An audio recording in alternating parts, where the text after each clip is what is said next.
Conway. Present. Alderwoman Cruzen. Alderman Moore. Here. Alderwoman Davis. Present. Alderman French. Present. Alderman Carter. Present. Alderman Coder. Here. Alderwoman Spencer. Present. Alderwoman Green. Present. Chairman Rhodey. Present. 12 present. You have a quorum. Okay. I really appreciate everybody coming down and taking time to come down here today. I want to apologize at the beginning. I don't normally run meetings like this, but today is going to be mostly a monologue.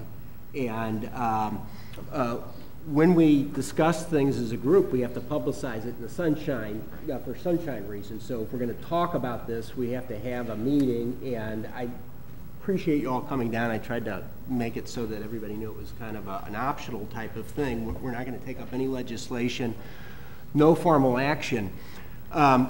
What I want to explain what we're going to try to do today and a little bit of the background on it.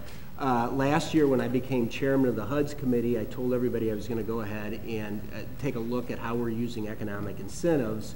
And I spent about 6 or 8 months of my free time last year kind of going through the bowels of our accounting department and trying to organize that in a way that's different and kind of more of a financial analysis way of looking at things. And it became kind of clear that we, while that's great, that needed to get done in order for us to develop a strategic plan for the city. Now, last week we met and we had the folks in from the St. Louis Economic Partnership to talk about the strategic plan that was recently developed for the region, but we never had one for the city. And that, it became very clear that we could really use one. In addition, a number of people have been asking me about what's going on in the ward, in the 17th ward, and how we have done some things over the last few years. And it's largely from a business plan that I developed about 15 or 20 years ago, and I was going to incorporate some of that in today's topic. And so I'm going to kind of combine kind of a sample of what a business plan might look like for the city. And the reason I'm doing a sample is because these are some ideas that Joe Rhodey has. A business plan needs to have buy-in from lots of different people, not just Joe Rhodey. But I wanted to tease everybody and begin them thinking about what a business plan might look like for the city, because our goal is to eventually develop one, and we're going to hire some people hopefully to do that for us. And we need to be involved in this at the beginning of the process. So today's meeting is kind of a kickoff for what I hope will be a business plan that develops for how we use SLDC to grow the city economically. And I wanted to have this discussion in a kind of a broad form to kick it off. Never done anything like this before in a very formal setting, like a city where we have to go out and engage lots of people. So we can certainly use all the advice that we can get from all of you to make sure that you feel like your voices and your communities are being heard as we move forward.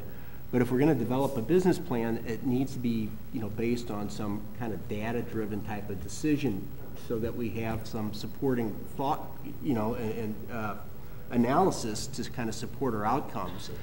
And so I'm going to go ahead and kind of talk a little bit about, I kind of took some ideas from what we had done in our business plan for the 17th Ward many years ago, and then I'm going to kind of incorporate that into some citywide type of things and walk you through what that might be. And you can kind of steal some of these ideas for your own neighborhoods if you're newer, or you might already be doing them, but hopefully they'll start you at least thinking about what a business plan for the city might look like, and how development can play an important component of that.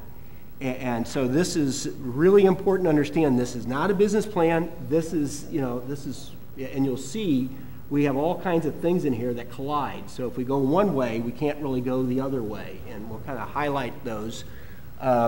So I'm going to go ahead, if it's all right, and I'm going to get up and I'm going to talk for, I'm going to try to keep it for about 45 minutes to walk through everything, and then I'm going to turn it over to our Otis, our executive director over at SLDC, and the goal would be for him to kind of give us an update and start and I'm looking for ideas for how we can engage your thoughts and opinions, because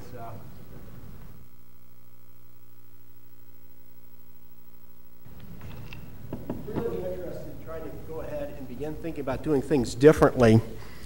And before I get into that, though, I'd like to go ahead and do some introductions, just so kind of keep me honest here. But very fortunate, in the 17th Ward, we have a variety of advantages that, as we go through these business plans, I think you'll see there's certain institutions that are located in parts of the city that give us a tremendous amount of advantage when it comes to doing these things. And I've been blessed to have those. And one of them is the Warshu Redevelopment Corporation, and Brian Phillips is down here. And I want to bring these guys down because I want to make them available for some of the newer aldermen who may not be as familiar with this. But Brian is kind of one of our thought leaders. He has a background in urban planning, and he's went back and got his MBA at WashU.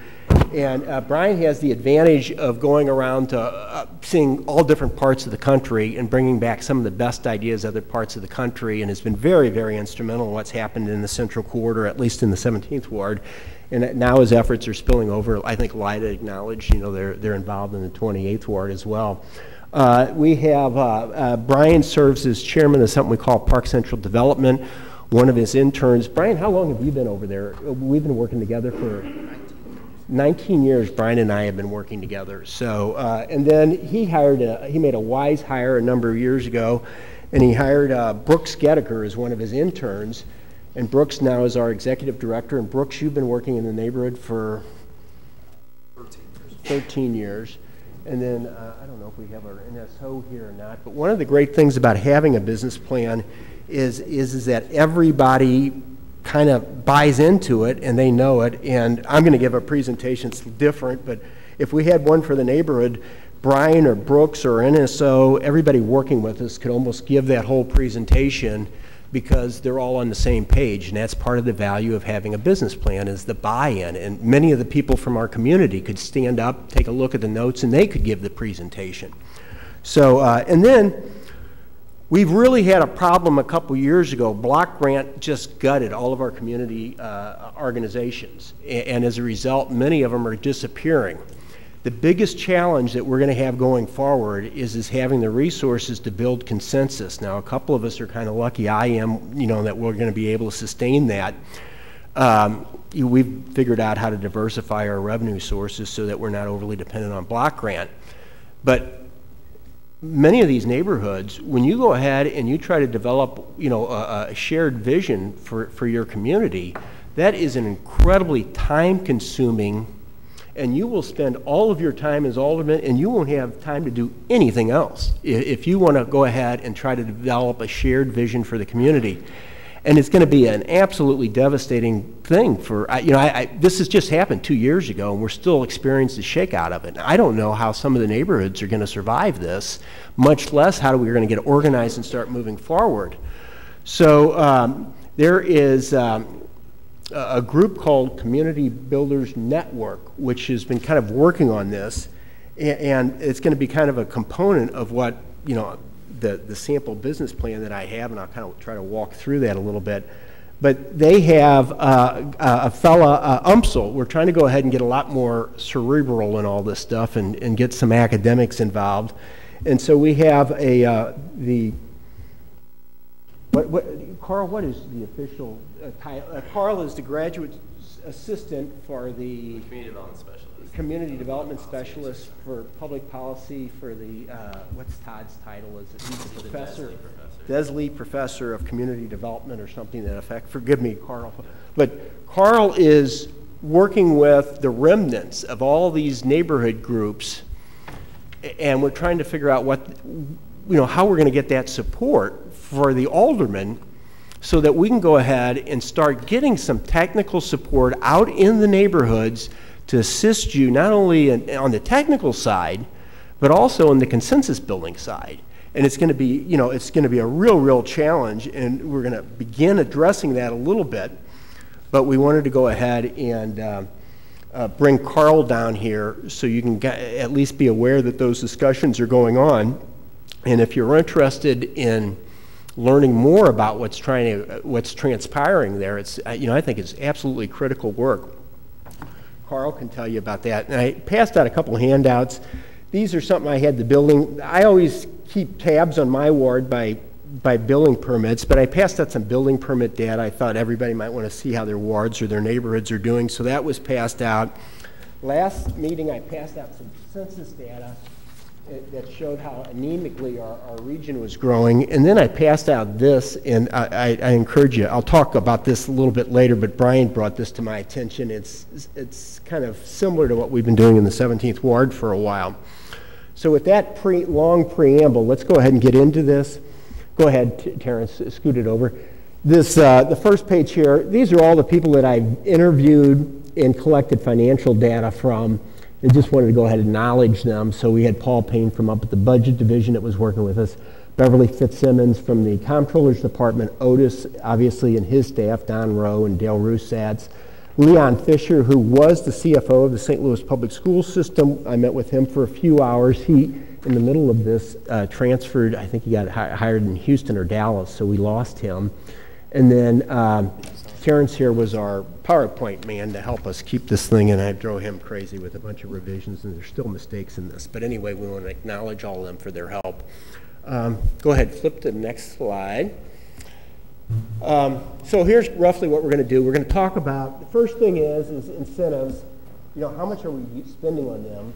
And then we go through the three of them. The three that we're going to look at most is TIF, tax abatement, historic tax credits. So we took a look at those three, and then we said, well, okay, fine, we know how much is going on there. What is that in proportion to the city budgets and so forth? So we went ahead and created some ratio analysis for us. And what I didn't look into was a whole bunch of other things. And when you start talking about cities and the quality of a city and all the different things the city does, we get money and we spend money on a whole bunch of different things that aren't included. I mean, we collect money for sheltered workshops. That's not part of the city budget. There's all kinds of things that we're collecting money for that don't show up in the city budget. Likewise, there's philanthropic efforts that go on. So I didn't talk about affordable. The block grant, how we use that. I didn't talk about affordable tax credits, new market tax credits, Community Reinvestment Act lending, charitable funding, and all those other things. So there's lots of stuff that we didn't talk about that actually helps us get development to occur. But I didn't go through that because I would have, the report would have been ready about 3 years from now if I went through all that. And then what I do is actually kind of start through and I do a sample SWOT analysis for the city, and then I go through a whole series of sample strategies, of which I'll cover a couple of those today. And then we're going to turn it over to Otis, and we'll talk about where we are and what some of our next steps are. So why don't we go ahead and start and flip the next one. TIF, I'm going to try to run through these real quickly, but let me see. I'll try to be done in about half an hour and turn it over to Otis. TIF, annually we spend about $27 million. Right now is being collected in the city, and that's being paid through to TIF bondholders. Everybody understand how that works? Slow me down. I know for some people this is going to be very kind of slow and boring. For others it's going to feel like drinking from a fire hose. So, so we collect $27 million a year, which then pass through to the city. The city collects it, passes it back through, and it goes to TIF bond and note holders. Of that $27 million, about $2 million of that is from the state, or would be otherwise state revenue. In other words, that would be super TIF money. That is supporting about $300 million in outstanding notes and bonds. This is something that I found out last year I was kind of shocked about, is that of the $300 million, the vast majority of those are non-amortizing. Now, to kind of explain that for folks, normally TIFs are designed to amortize over about a 12 to 15-year time period. So the idea is that we provide an incentive. We go ahead and take public money to incentivize the development for 12 to 15 years. When they don't amortize, that ends up exploding into, in essence, is it a 22 or 23? What's the TIF period? 23. 23 years. So instead of it being a 12 to 15-year incentive, it becomes a 23-year incentive.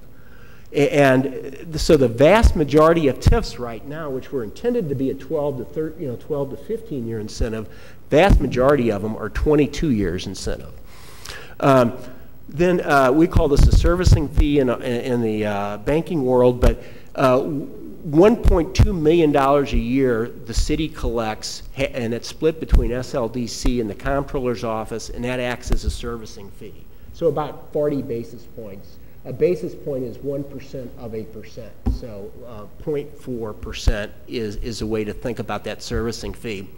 Now, from a standpoint of developer experience, you're a developer, you come into the city, you want a TIF. And if you haven't ever done a TIF before, if your wards haven't done one, usually what happens is the developer will knock on the door, they'll come in, and they have a whole process. They have a pre-TIF hearing, and then they have an actual hearing, and then it comes over to the board bill. What will end up happening is SLDC will typically contract out somebody to hire to do the financial underwriting of that. Then they get kind of, so the developer kind of says, oh, this is going to be our deal. And then the comptroller gets involved kind of at a later date, and then they can change the deal. So now all of a sudden you're sending all kinds of mixed messages to somebody who's wanting to invest in their city. Then it comes over to us, and both of them are, in theory, executive branch, entities, and it comes over to us. We're the legislative branch, and we have no financial analysis at all. And so, that's a problem.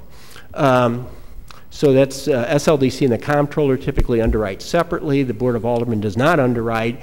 And the administrative costs going forward are going to be increasing. By that, I think rightly so, I think most of us would agree, feel that if we're going to use public money or give tax breaks to people, that we should expect some certain social outcomes, and among those outcomes is workforce development, which would mean that we would begin trying to figure out how to get more of our city residents employed in the projects that are being built within the city. To go ahead and monitor and enforce that is going to require some additional expense, and that will result in another 20 basis points in fees. Is that what you're penciling in for that, Otis? Actually, 1.4.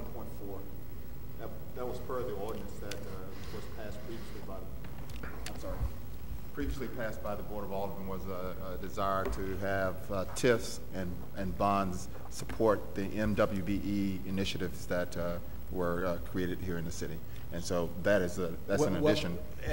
What will be the annual expense for? So it's a total of 2%. Currently. Oh, is that's the upfront chart? Is that what you're talking about? Well, yes, but that's the total cost over the life of the. Over the life of the bond, so that's maybe 20 basis points more then. Okay, so you get the idea. It's going to be a little bit more expensive for developers to be using the TIFs going forward. Go ahead, Terrence. Let's flip to the next one. So that's the size of what's going on with TIFs. Tax abatement. Now, this is something that you go ahead. I've been down at the city all these years, and you learn stuff all the time that you just never knew about. Roughly, of the city's assessed value, about 10% of all the assessed value in the city has been abated. 20% of it is exempt. Now, this is what kind of blew my mind is you're sitting there and you're trying to figure out, how much are we offering incentives, and then you start realizing there's no way of figuring that out, because what happens is, everybody's familiar how abatement works. Somebody comes in, property's worth nothing. They build $1 million building on it. If it's abated, they pay taxes as if the property's worth nothing, which means that they pay virtually nothing in taxes for 10 years, and at the end of the 10 years, they'll go ahead and look. Well, the way the system works today is we don't reassess the property until it comes off of abatement.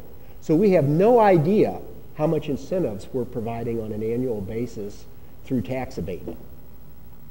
Does everybody understand what I'm saying there now? So this number is in essence an unknown, and it's going to be a bear to catch. We need to start thinking about what we need to do to get that number, because we need to know what that number is. I mean, you can't really run something like this without knowing that number. So the assessment of abated property is not updated, so there is no real estimate of the annual cost of property abatement.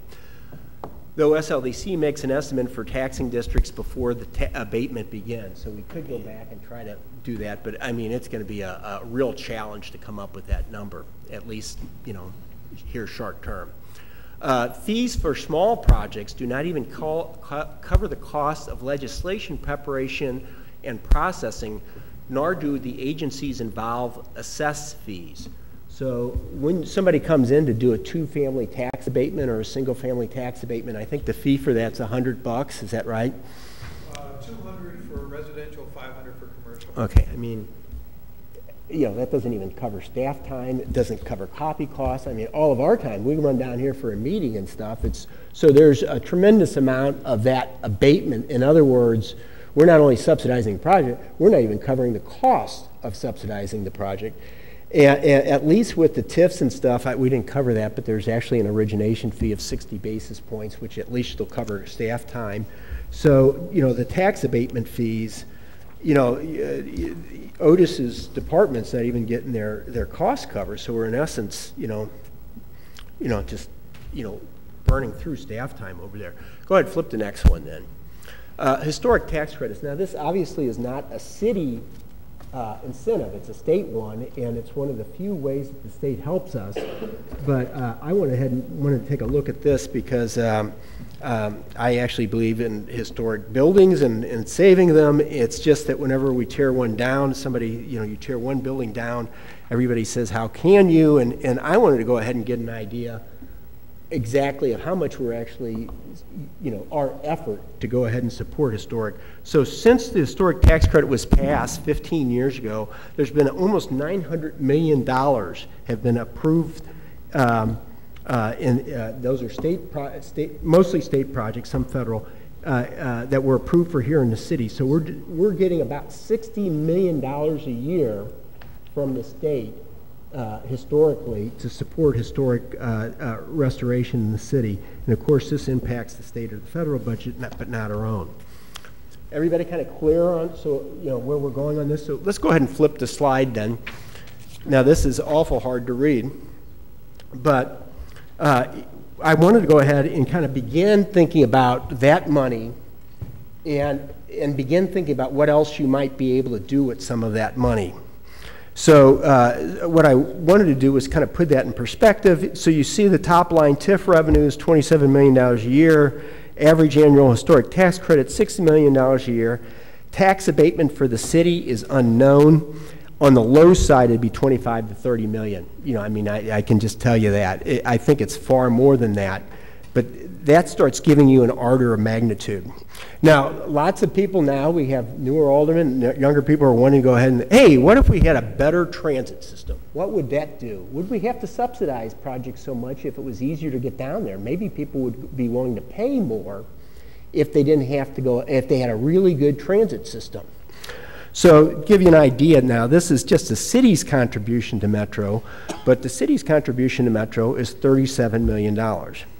Again, to give you a sense of magnitude here. What the city collects in real estate, which supports the school system, and a small portion of that goes to the city, is about $230 million in real estate taxes, and that's not counting what we collect in real estate taxes and then pay back out to the TIF bondholders. Everybody still following me here? The largest single tax in the city, a lot of people say, hey, what would happen if the city didn't have an earnings tax? If we didn't have an earnings tax, more people would want to work here.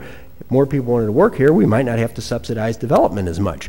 Well, there's about $154 million a year is collected in earnings tax. So you can start seeing where I'm going, almost as much as we're spending in incentives is almost the same as the amount of earnings tax that we're collecting.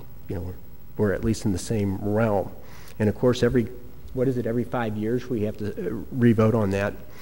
If you add up all the taxes the city collects locally to support their budget, that's $509 million a year. The school district collects, most of this is real estate, although they have a small sales tax as well. Their local tax collection is about $245 million. If you kind of think about schools and cities as kind of being dependent on each other, we're collecting about $755 million of local taxes to support those two governmental entities. Kind of to start taking, again, putting all this stuff in perspective. So we collect $509 million in taxes. Of that, the city budget's about a little over $1 billion. The big difference is the airport and the water, which are self-supporting, and then everything beyond that would be fees or reimbursements from state level. There's some double accounting in that we reimburse, one department buys something, they reimburse the other department, so there's some probably $50 to $70 million of double accounting in there. The school district budget, not counting the charters, is about $395 million. There's a thing that's, and this next thing I wanted to show you here, since I got elected in '88, we've had 19 ballot measures, and those 19 ballot measures, most of them were tax increases, also a couple of them were adjustments, now account for $204 million of the 509 that we collect. Now, in economics, they have this thing called elasticity, and what it says is yeah, ideally, you want to go ahead and if you price something a little higher, you don't run off so many customers that your profit goes down, and if you price it a little bit lower, you don't price it so much lower that the additional customers you're picking up, you know, the price cut's not going to cost you any money. So in the short term, what you can do is you can typically increase prices, raise revenue, and kind of solve your problem. But in the long term, what happens, they say that's short term inelasticity. In other words, you can increase prices and your customers won't go away. But over the long term, what happens is people start making other decisions. And the classic example in this in economics they always point to would be the Arab oil embargo of '74. They go ahead and increase the price on oil. We all had big cars at the time. We all lived where we live, and we couldn't really change. So what happens is you keep buying gas regardless of what the price is. But the next time you buy a car or the next time you move closer to where you work or you buy a smaller car. So what happens is over the long term, demand goes down. Well, what I'm trying to point out here is when you have the rate of taxation increases 19 times, and now it accounts for 40% of your budget. What's going on is we're increasing taxes, solving our problem today, but then our tax base is shrinking, and so we keep increasing our tax base, which reduces demand, which then decreases the tax base. That's how cities get into downward spirals. But I just wanted to kind of make everybody kind of aware, you know, that's what I see happening now. Other people may have a different interpretation of that. Then we go ahead and we have, what I did was I had the planning department take the 64 miles of the city, pull out all the streets and the parks and see what was left, and then started thinking about whatever's left. That's like being a landlord that you can lease. Does that make sense? So then we start thinking about, and we have two aldermen here that are probably far more familiar with how to do cost accounting than I am. That would be Alderman Conway and Cruson. But usually in cost accounting, you kind of think about, you know, you really want to understand this stuff if you're going to run an organization. But usually there's a breakdown between fixed cost and variable cost, and you really drill down and try to understand those a great deal. So just to give you a sense of how you might begin thinking about a fixed cost, you take the 47.85 square miles of the city, which turns out to be, what is that, 1.3 billion square feet. 61% of that is residential, 36% of that is commercial. Then you start saying, okay, well, that's great. What would be, if you took all of that square feet, the total square feet, the 1.3 billion, and you divided that by the 754 million, which is the taxes that we collect from the city and the taxes that we collect for the school. So that's 754. That works out to be about 56 or 57 cents a square foot is what we're collecting in taxes. Everybody kind of see where I'm going with that? So that would be if we wanted to allocate costs that way. But then all of a sudden you start thinking, hey, businesses don't use school systems. So if you wanted to go ahead and kind of get a little truer picture, you would take the city budget and divide that by the square foot of everything, and then you would take the school budget and divide that by only the residential square feet, and then so the cost for businesses would be about 38 cents a square foot, and the cost for residential would be the 38.38 plus the 0.18. People start understanding how that all might work. So then you start thinking, okay, well, that's fixed cost, but then you have variable cost. And then there's a bunch of different ways you could begin thinking about variable costs, but on a very simplistic way, one of the ways you might do it is just take, that money, the school plus the city divided by the total number of residents, which would be 318,000. So we need to collect about $2,373 per resident in the city of St. Louis. That's what we're collecting today. Another way of doing it is to take the school district taxes that we're collecting and divide that by the number of students. And remember, we're getting a lot of money for the school system from the state and federal government too. So this is just the local component. This number might be off a little bit because Leon left and I couldn't confirm this with him. But you're talking about almost $7,000 per student is, is what the city contribution is. Everybody kind of following along how this can help you start developing a strategy?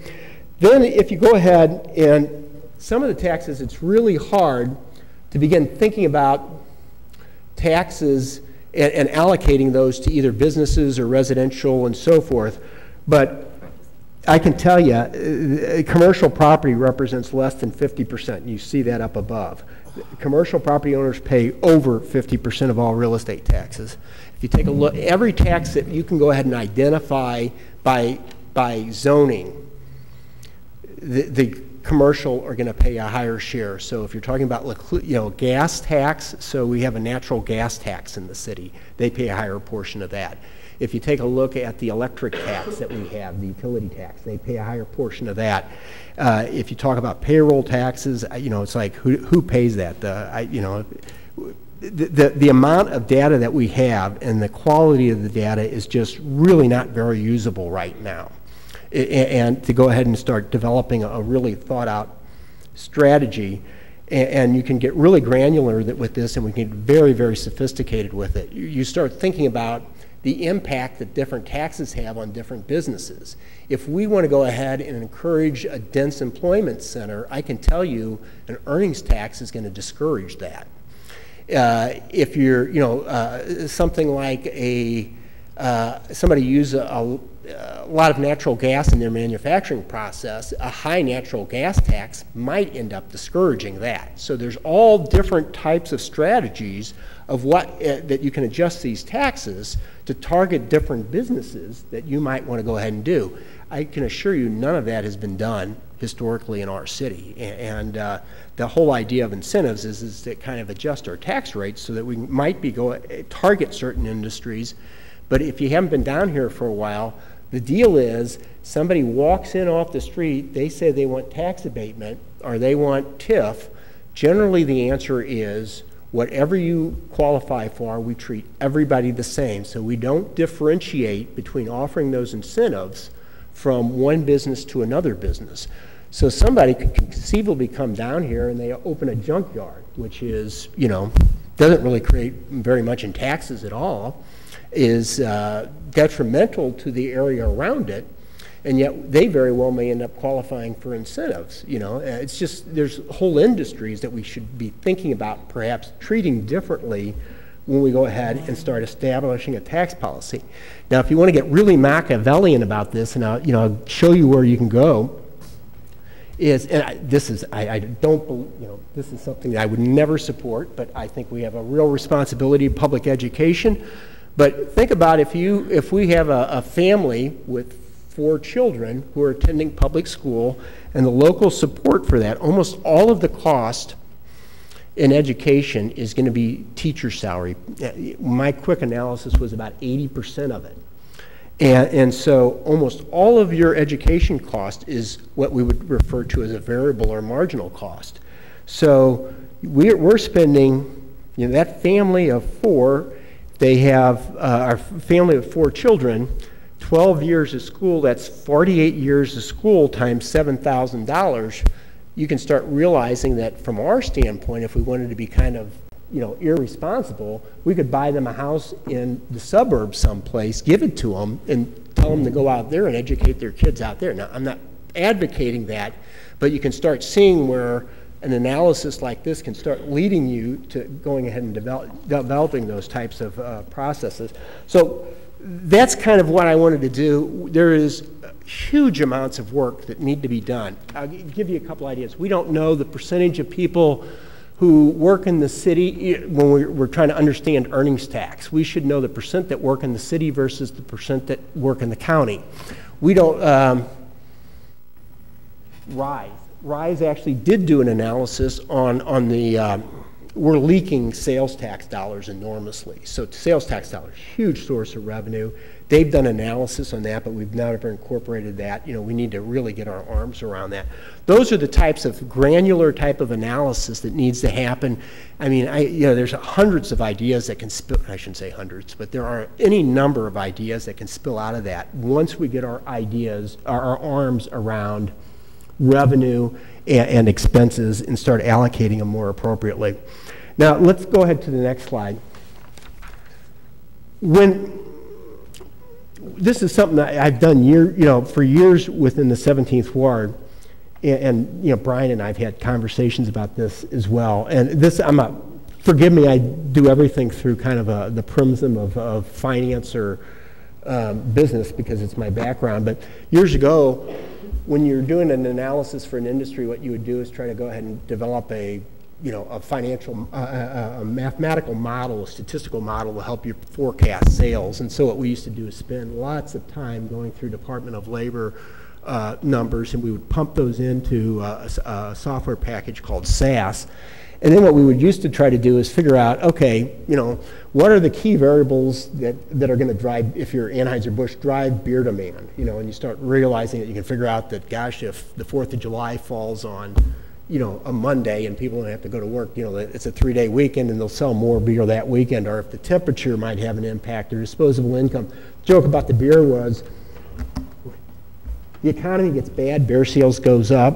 The economy gets good, beer sales go up. Inside joke, but the idea is that there are some leading economic indicators, so we used to go ahead and go out and look for those things. Now, when we're trying to do an analysis, and this is all about trying to create value, is how do you go ahead and create an environment that people want to live in more? And everybody always thinks about price. Oh, we got to go ahead and charge less. And that's what all of our incentive programs are built around that. Let's go ahead and make it more affordable for people to move in, so we'll give them tax abatement, or we'll give them TIF. So everybody focuses on price. But there's all different kinds of strategies. You improve the quality of services, you can get by with charging more. If you go ahead and, if you have a good location, you can charge more. If the infrastructure of your city is better, you can charge more. If you have good urban design, you can charge more. And I'm telling you, this is, so when we go ahead and we begin spending money, we start thinking about, hey, if I'm going to spend money on so here's how, let me step back. Way development happens in the city right now is it's, the developer comes in and says, hey, if I'm going to build a new house or a new factory or a new stadium, it's going to cost me this much. And when I turn around to rent that or sell it, it's only going to be worth this much. And I need to close that gap with subsidy. And so we go ahead and we turn around and we say, okay, the subsidy is we'll cut your taxes. And that's what we're using to fill the gap. And in some cases, for home ownership, we actually fill it with more than that. So the argument that we're trying to get you to begin thinking about is, instead of going ahead and filling that gap, what if we spent money on something that actually made the property more valuable and you didn't need as much in the gap? So that has been our strategy for a number of years, and we have kind of systematically throughout the 17th Ward been cutting back on the amount of subsidy and then spending it on projects that would create value for the whole neighborhood instead of just the developer. And there's a whole, and so we think about, what, if we're going to spend this, what's going to go ahead and create the biggest bang for the buck? And I'll tell you, one of the biggest bangs for the buck, and I have it underlined here, is perception. That's why you hear everybody talking about branding and stuff. If people think that you have a business plan, if they think that you have a brand, if they think that your neighborhood's getting better, it's like self-fulfilling prophecy. It gets better, and it changes attitudes, and values go up, and it will actually attract investment. And I just kind of put that in there. That's kind of the thought process that we go through. And that's what I'm wanting everybody to begin thinking about with these incentives. Instead of just going ahead and giving them all to the developer, if we begin thinking about keeping some of those and doing something that will enhance the value of the whole neighborhood as opposed to the specific, just giving money back to the developer. Now, the next slide, another math thing here, is present value, the change of value times the tax rate greater than the investment. So this is a little tool that I developed years ago for my, it's kind of a back of an envelope thing. But if I have $100 million worth of real estate and I spend $1 million on street lighting, the question is that street lighting worth it? And so this little formula, so let's say that the tax rate on residential is 1%. It's a $100 million block.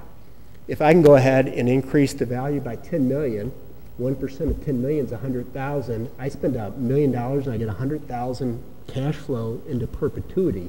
That's a good investment.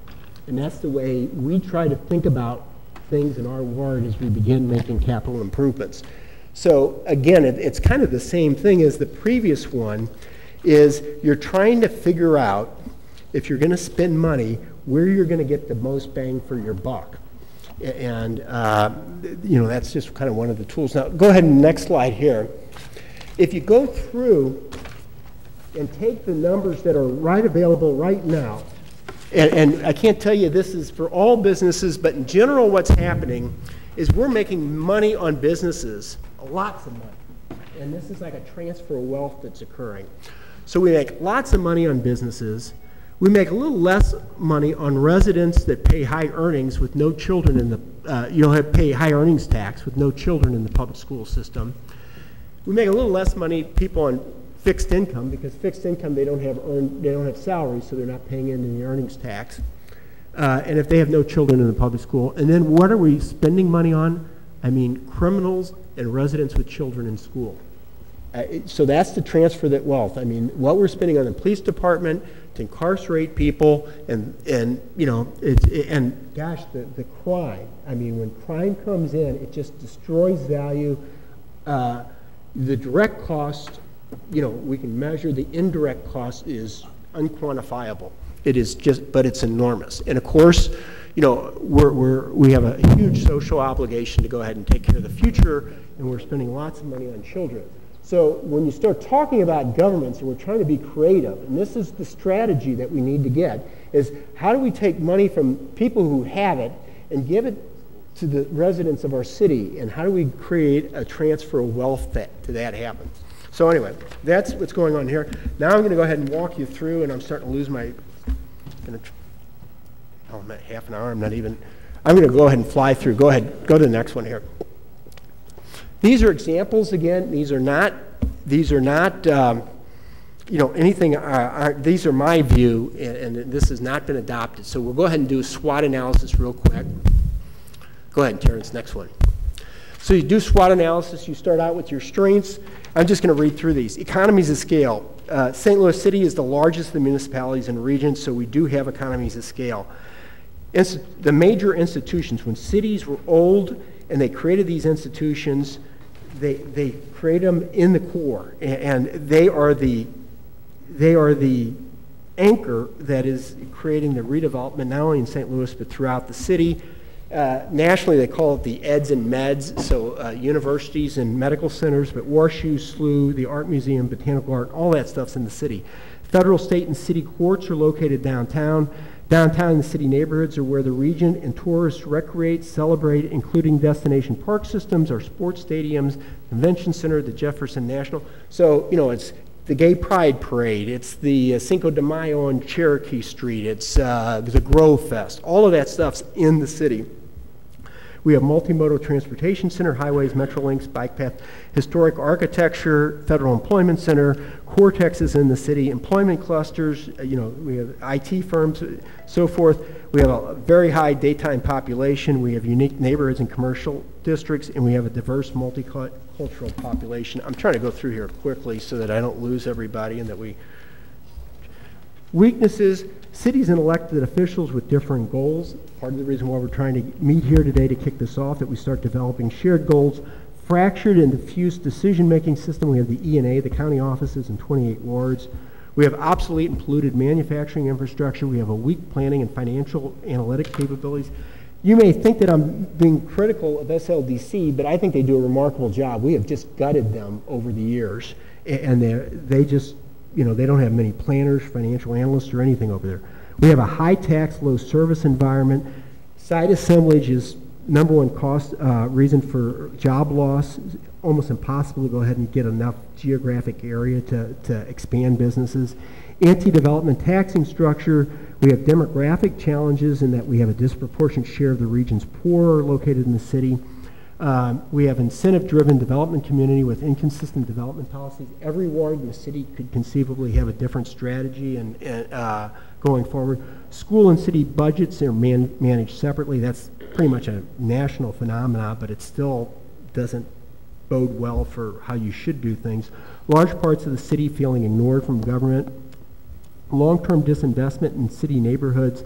Outdated permitting and licensing procedures. Trying to go quickly here so that we can give Otis a chance. Opportunities, growing business startup community, T-Rex, Cortex, CIC just came to St. Louis, and Arch City grants. Riverfront redevelopment, including the City Arch River, charter school development. If you haven't experienced what charter schools can do for your neighborhood, we're starting experiencing that. It's really making a difference. Transportation density and walkability, not great relative to other large regions, but it's better in the city than it's going to be most parts of the region. Our historic buildings, we'll talk more about this, or this I think is going to be a key strategy for all of you to begin understanding, but TIFs, SIDS, special business districts, and transportation development districts, I guess.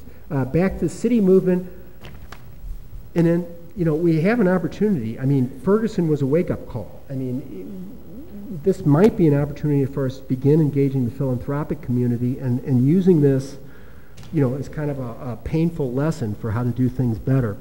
Affordability, including housing stock, restructuring the Board of Aldermen after 2020. I hope I didn't offend anybody with that one. The diversity of our city, while it's also a challenge, it's also an opportunity. Shop local movement, and then they're implementing a contractor loan fund program over at SLDC, and that was when Otis put down there. Threats, loss or diminished of key business franchises. Everybody wondered why I was for Hudland Park, or perhaps the demolition of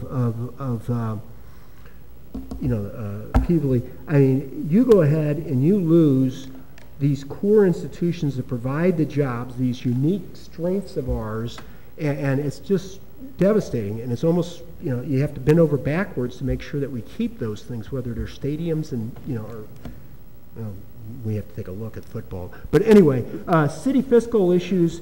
Pension costs, earnings tax, earnings tax is up every couple of years. We've got to do that. Increase in elasticity, taxes and fees that penalize certain businesses, limited public funds and incentives not focused on the most deserving projects, lack of commitment by federal agencies to locate, expand, or remain in urban centers, perceptions that the urban neighborhoods are less safe, inadequate access to capital and jobs for city minorities and women. So those are all examples of what a strength-weakness analysis, and then from that you go ahead and you begin creating some strategies. And I'm going to go ahead and not go through all of these, but I wanted to do a couple of them that I think some of you might find the most relevant. And believe me, if you're looking to introduce legislation or something, there's going to be plenty of opportunities. Each one of these things, though, is going to require, you know, I mean, the lead time on this stuff is just enormous. Go ahead, skip that one.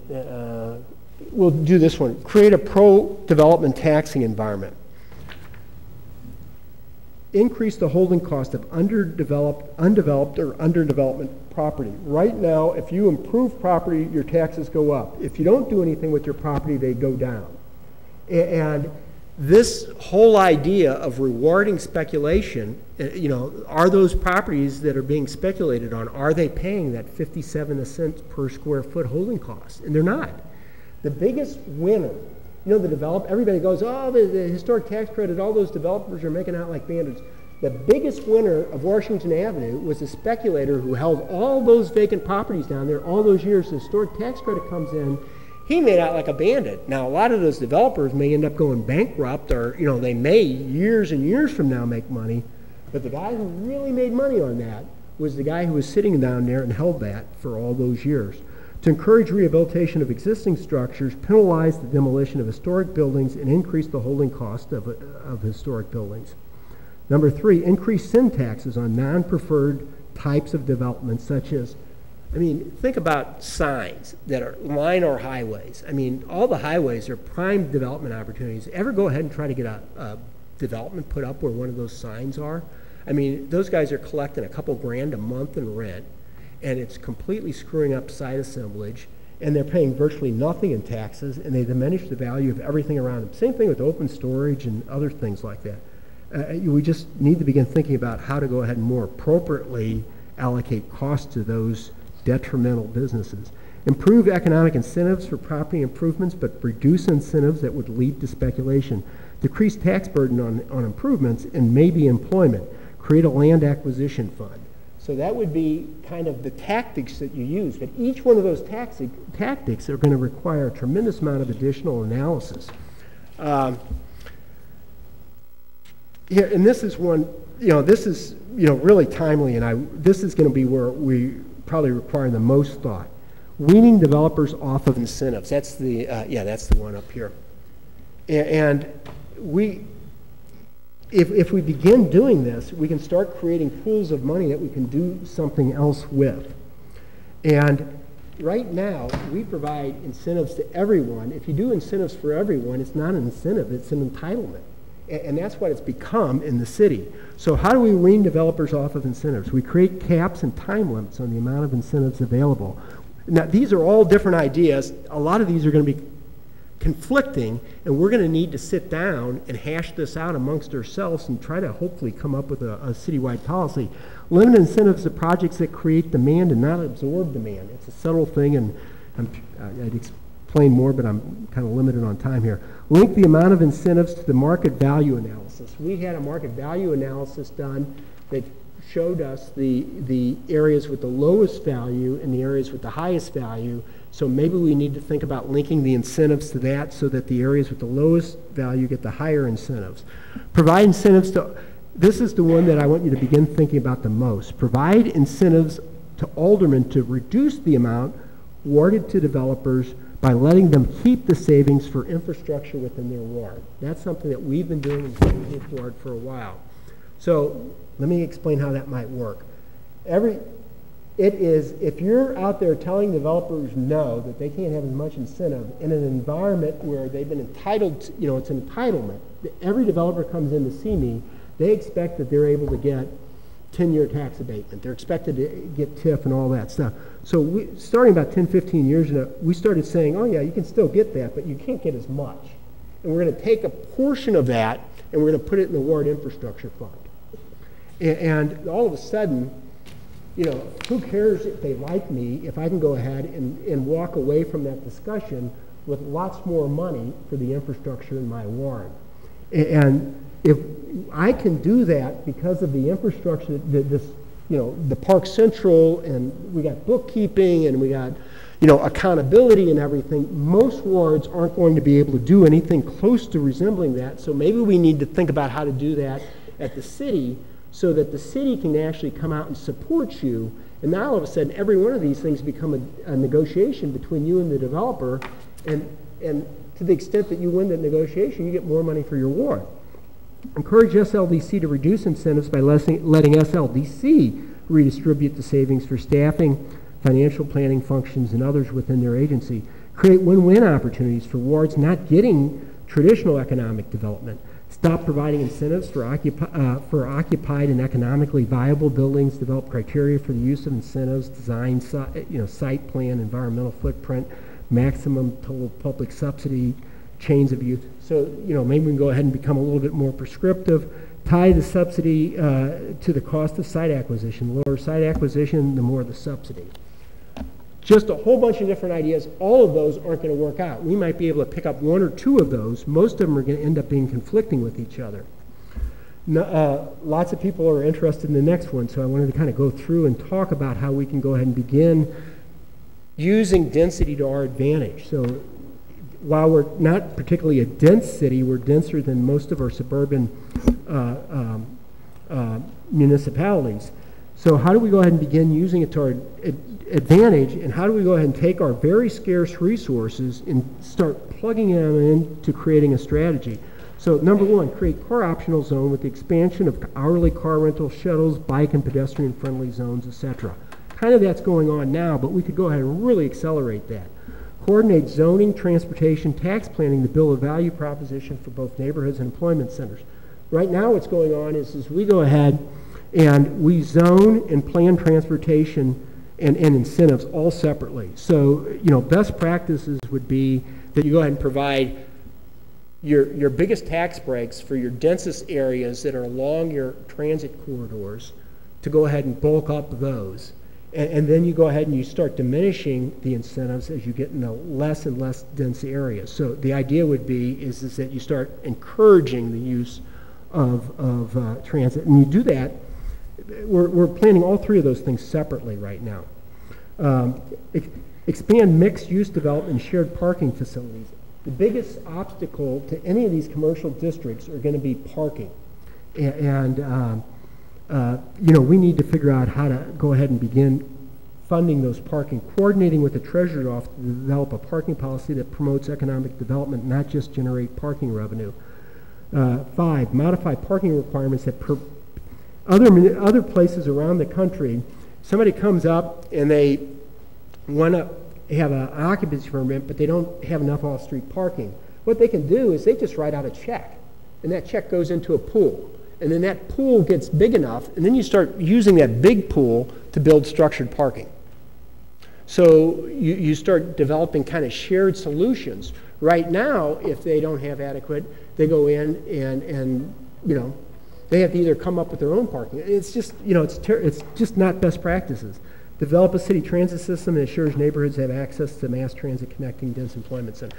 I've gone on long enough, but there's a couple more of these things in here. Oh, last one, because this is really why I brought Carl down here, and we're wanting to start on this fairly soon, and I want you to begin thinking about this. And this is decentralized, localized, empower neighborhood planning and development. So we want to go ahead and create or strengthen community development organizations that organize and develop shared visions for neighborhoods. Support the CUBDO's efforts with planning, legal services, and financial analysis in order to create SIDS, TIFs, special business districts, transportation development districts, and historic districts. So in other words, you're sitting there, and right now the expectation on aldermen is that they're going to be able to figure out how to do all this stuff, and there's just absolutely no resources available for that to happen. So you need to have, I mean, if you want to go ahead and come in with a farm-based plan, or if you think your commercial district might have it be appropriate for the TIF, you know, how do you get there? And so we need to have that almost snap-on capability from SLDC. So I've been talking to them, and we got a couple strategies. It's going to be very, very slow to roll out. And we'll talk about that. I don't know if you're going to talk about it or not. He just got a call. Poor Otis, I'm tying him up here. Seek independent funding mechanisms for improvement and maintenance of the commercial districts. Streamline the abatement process with creation of redevelopment areas. Encourage community development organizations. Centralize back office functions, monitoring to assure the integrity of operational efficiency, which is basically means that, you know, we got to get all that stuff so that if you're going to be collecting money and all that stuff, that you don't have what, you know, aldermen aren't going to be able to keep track of all that stuff. They need to have a back office. So that's an idea of where we're wanting to go. And again, these are all great ideas and strategies and tactics, but you know, it's far from getting us there.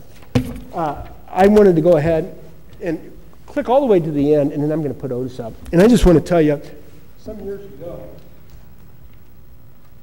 I didn't put a mission or a vision statement in here. Keep going. Oh, how about before that? This is what mine was, you know, or is currently. You know, Joe creates value by valuing diversity, preserving our past, and assembling the building blocks of an innovative economy, all within the region's most car-optional neighborhoods. So that's what I call, that's my vision for the 17th Ward. This is a couple years old, but this is what Park Central helps me create. And it gives a kind of a report to the community, it gives you an idea how Park Central works. If you look in there, you'll see, maybe not in that order, but you'll start seeing development that focuses on affordable housing. You'll see development that you can track affordable housing, historic. You see how we spend our money on capital improvements, and it explains how the budget works over at Park Central. So I want to go ahead and give you that. And then the last thing we handed out earlier was something Brian Phillips emailed me last week and said, hey, Joe, this is kind of what we've been doing in our ward. And it's the San Diego urban design. And it's a story about how they've gone ahead, and is this in Santa Monica? Is this in Santa Monica? I read it. And what they did was they started taking development dollars, some of the incentives for development they developed a shared vision for them, and they started doing all kinds of neat things with it. And it's kind of like, hey, we're doing that. And if our city can get to that point, it could really be a big deal. So with that, I have talked 15 minutes longer than I planned. I apologize. I'm going to put Otis on now. I hope you all begin getting an idea of what we're doing. This is, again, just a kickoff. But go ahead, Otis. Why don't you kind of give us an update on what you've been working on? Good morning. Good morning. Okay, great. I appreciate the opportunity to speak with you all again this morning. And we have been having ongoing conversations with the chair about what things that we've done in the past, things that we can, in fact, do better, things that we can get underway, if you will. And so, some of the things that is clear is that the city is a very diverse city, both demographically, but also in the overall condition of infrastructure and of income and things like that. So the things that are working well, particularly along the Central Corridor, are things that we should learn from, but they aren't necessarily easy to transport to some of the other neighborhoods. And so that's our goal, is to figure out how to be able to do that. And working with others in the room, we hope that we can be able to do that. The other challenge we have is that generally all of the funds that are devoted to SLDC, or economic development, except for some direct grant programs that we have, are generally generated through fees and or real estate that we own, such as parking facilities and things like that. So, so the challenge is how do we provide some of the quote incentives and that kind of thing in the future. And to that degree, Alderman Rohde was exactly right in the, we need to be able to understand all of the incentives that we currently provide. And to that, and what we've done, and he's right, I think we started talking about this the day after he was appointed the chair of the committee. And so one of the results of that is that we started to look at how these incentives are in place. And so we went out and hired a consultant. That consultant is currently working to review all of our incentives. And so Randy Bauer, Randy, stand up. He's with PFM, but he's also working with Dr. Mark Tranel at UMSL and Dr. Sarah Coffin at SLU to basically review the incentive packages that we currently have. They will benchmark with other communities in this region, but also nationally, to fully understand what's available, how they are being used, and come back with recommendations for us as well. So things that we are doing, I think last week you were briefed about the strategic plan that the Economic Development Partnership had underway and have finally published.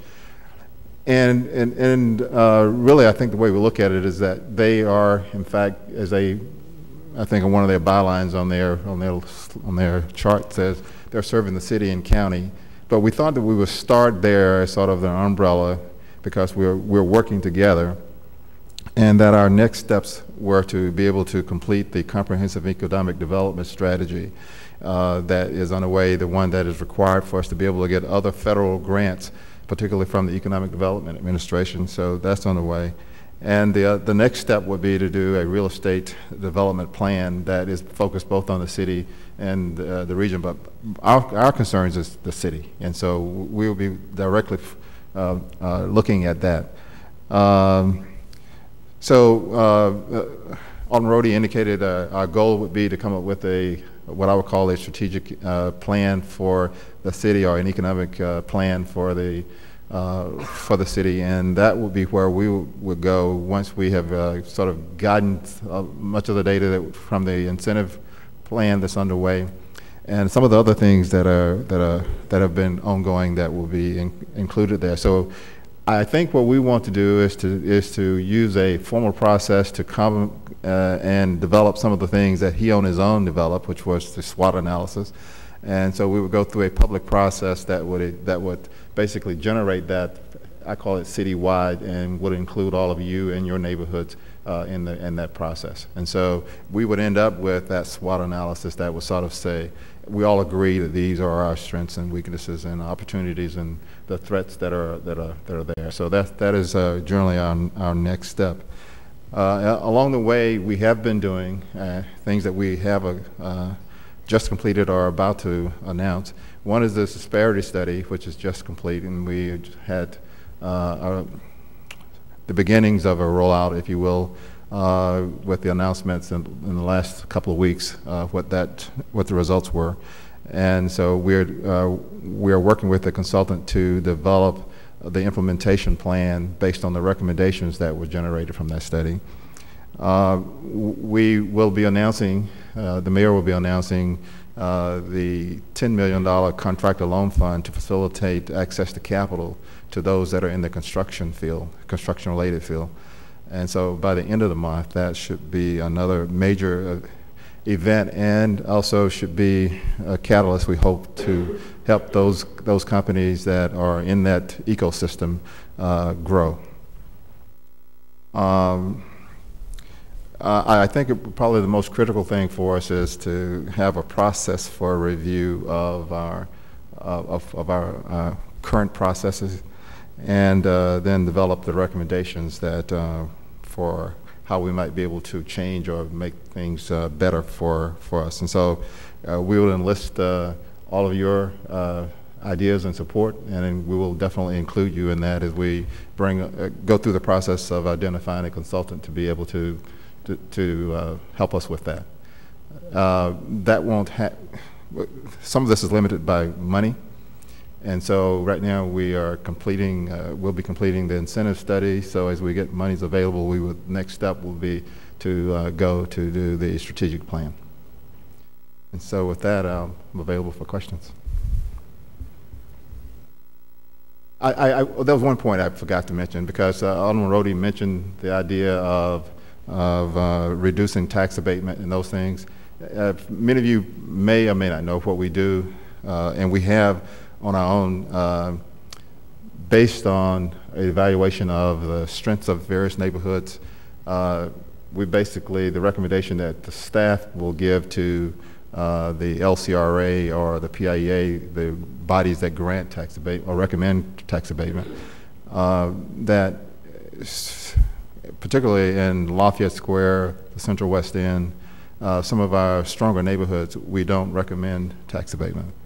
And in many neighborhoods that are right on the edge of that, we may go with five-year tax abatement. And in other neighborhoods that we feel that are more distressed, 10 years is generally that.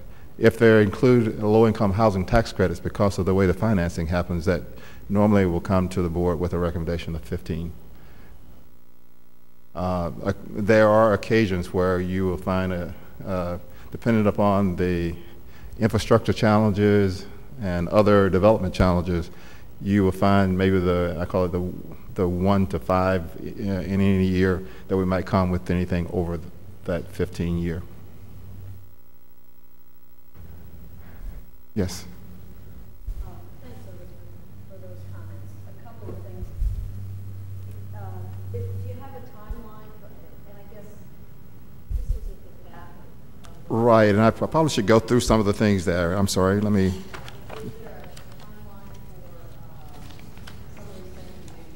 Well, the incentive review is underway, and we hope to end that to be complete by the end of June, and not later than the mid part of July. That's ongoing, and we are recommending people to to have conversations with Randy, and most of the HUD's committee obviously is on that. We've already had conversations with the chair, and so we welcome your ideas. And if you specifically like to have a one-on-one or meet with others in that discussion, just let me know, and we'll make that available. Make them available. So maybe this is a 3-year process. This whole list, I think it is just based on our ability to finance, the actions that we're suggesting here. Some of these actions, though, are currently happening, like assembling large sites. Obviously one of our challenges is large sites. So we past efforts have been things like Corona, like Coke, the efforts up at the Army ammunition plant. That one was more of an environmental cleanup as opposed to assembling the site. But the Corona, like Coke, is a culmination of about 3 or 4 other parcels that we were able to pull together in addition to cleaning it up. The things that we are looking at is trying to how can we take things that are currently in environmental challenges or were former industrial uses that we can then convert to other kinds of uses, and so those things have been identified. one of the things that I don't really see on here, but to me seems put together a plan, strategic plan. Thousands of LRA properties. I don't really know how many there are. And you're right. When we put this list together, that was several months ago. But let me give you an update, though. Like, for instance, now we have been very involved with the community, or CPLI, Community Progress Land Institute. And this is a group that is a national focus, and we were invited to participate in a session at Harvard with other communities. And so from that, we've got a lot of ideas. We're going again May 18th and 19th to the national discussion. The one at Harvard was just 3 communities where they invited us to come and talk about this issue of land and vacant land and land banks. And so it was very, very helpful. We were there along with Kansas City, and Sally Hemingway from the state was there. So we were able to cobble together some ideas and some legislative ideas that we might be going back to the state, because, as you know, the LRA is a state chartered entity, and so in order to make changes to that, it would be the state that would be making those kinds of changes. So we're looking at that. But at the same time, though, we're also looking at what other communities are doing. And so that's part of the visit in a couple of weeks. And so we are actively looking at how to develop a plan that will address that.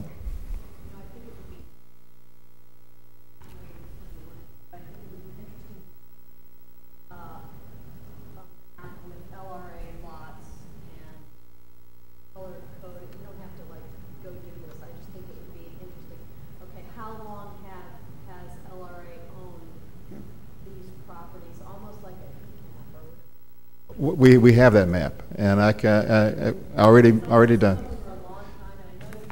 Yes, over half of our inventory we've owned since I forget the date, but there was a date almost 20 years ago that right. We've had these properties.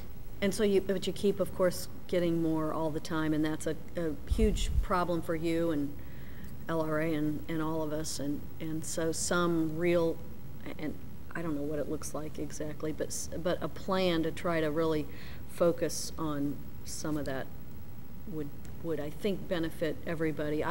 In Chairman Rohde's analysis, I believe he said 20% of the property in the city is tax exempt, but I bet, I'm just making a guess that that doesn't even include LRA property. I don't know if that's parcels or dollars. I think it was dollars, at least that was my interpretation. But when you add all the LRA property into that, which I don't know if it's even assessed, or it's got some kind of. I mean, there's value there, but it's not in the assessed value. So anyway, thank you. Okay. Any other comments, questions? I have one quick comment. Okay. In order to continue to facilitate all of this, have we looked at applying for some grants to help pay for all of this? Because even though we have staff, we don't have enough staff, and you probably need some additional talents outside of who we employ every day. And so have we looked at applying for some grants to help with this? We have, and that's part of one. I have one person their goal is to look for grants because that's how we survive with. I was just wondering. Okay. And then, of course, institutional knowledge, you probably have most of it sitting there with Dale. There was a time when we used to do most of this, Right. and that's how we operated. Right. And it was more efficient as a city. Mm-hmm. So looking at some of those past practices from the 70s and the 80s might be helpful. Mm-hmm. And then also going back and looking at some of the neighborhood plans that were developed that were very comprehensive, which allowed us at some points in areas like Hyde Park and others, people were coming to give us their money, their grant money, to improve those communities. But that was early on. But just that little small neighborhood over there received every one of the HOPE grants, the federal HOPE grants. They went 1 through 6, and they got one every time the cycle was there. So it's a lot of stuff institutional that's there to see how the planning was done, what buy-in was there, and then the neighborhood plan for my ward, the 19th. You know, we spent $1.5 million on that, and took 18 months of comprehensive inclusion from all stakeholders. And so you might, those are the kinds of things that we need to pull them out and look at them to see where we're going. And I guess my last thing is, you can't have enough entities involved. I made a note here when I was looking at these things here. Most of our communities don't have institutions, that was mentioned before, to assist them. And I remember early on, we had Harris Stowe. We applied for some federal grants and got them to do community organizing and also look at how to do some community development planning in that area. The Grand Center, Inc., as much as people talk bad about it, it is very instrumental because there's other funds there that can help you identify things and then take care of a segment of what is required for a community. So if there's recreation and other things that you need, you have an entity that can help you with that. St. Louis University was another strong partner that helped us, and they've helped other neighborhoods too, not just where they're located. They've helped other neighborhoods complete some things. And so don't hesitate to call these folks in and get their involvement, because they have a lot of knowledge and also a lot of connections for funding. And then also helping with the grassroots for a lot of the neighborhoods. You know, one of the things we never really focus on is, and that was one of the things we understood in our planning process, the bricks and mortars is not the most important thing. Some neighborhoods are not ready for brick and mortar. They've got to be organized, they've got to be cleaned up, they've got to have stability. And so looking at other funding to do those things while we're figuring out all the rest might be helpful and might give them an opportunity to be more attractive for development. So going out and get those NAP credits for them to use, the youth opportunity, all of that, and help them, you know, get kids in after-school programs, get the neighborhood cleaner, reduce the crime, all of that. So as Professor Rohde said, there is a lot of work to be done. And you can't just look at one part of it, you gotta look at all of it. And I guess that's where, I would even look at bringing in an organization like Enterprise, because, and I'm not talking about the car, I'm talking Enterprise. The foundation? To bring them in, because they're very good at things like that to help you with the planning process. Going back and looking at the historic opportunities that were there with the Annenberg development dollars, where a city or a community could get as much as $300 million to help you with the things that we're looking at now. So there's a lot of stuff, and I don't want us to get just stuck on bricks and mortar. I understand. And so just yesterday we were going through a review of the most recent things that we sought, and you know, we always like to go get money, but the other things that have been additive to our planning process and to ability to go get other things has been the strong communities, strong cities, strong communities. The you know, recently the Choice Neighborhood Planning Grant, the Promise Zone, which was just announced, the Resilient Cities, the RC 100, and in coordination with the Economic Development Partnership, the Brookings Institute's Global Cities Initiatives. So all of those have St. Louis as a bullseye, if you will, to try and facilitate better things happening. And some of them don't come with money, but supposedly they give us the ability to be in front of the line for the grants that we will be applying for, and so those are things that we're working on. And lastly, I wanted to ask, who is going to facilitate this construction revolving loan program?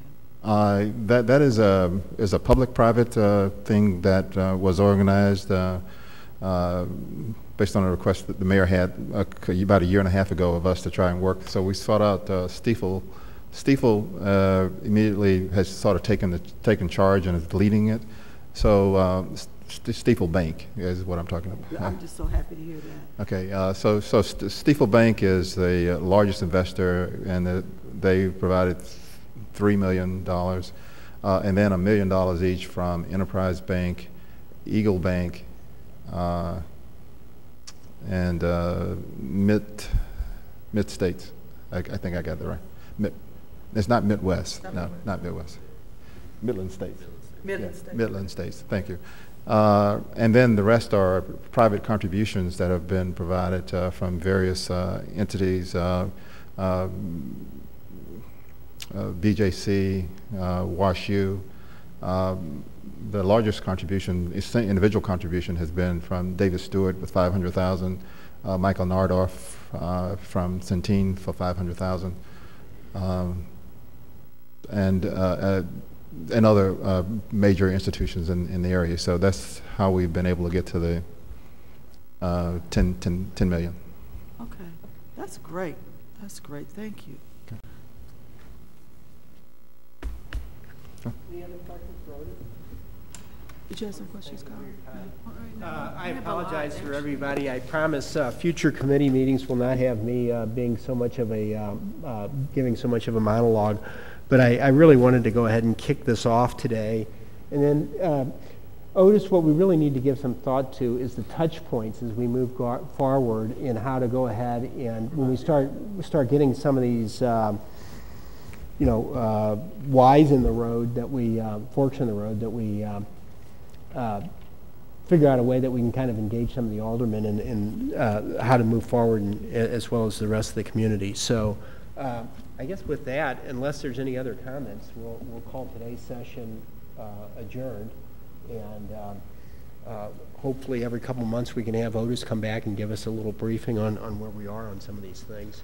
Thank you all for coming down.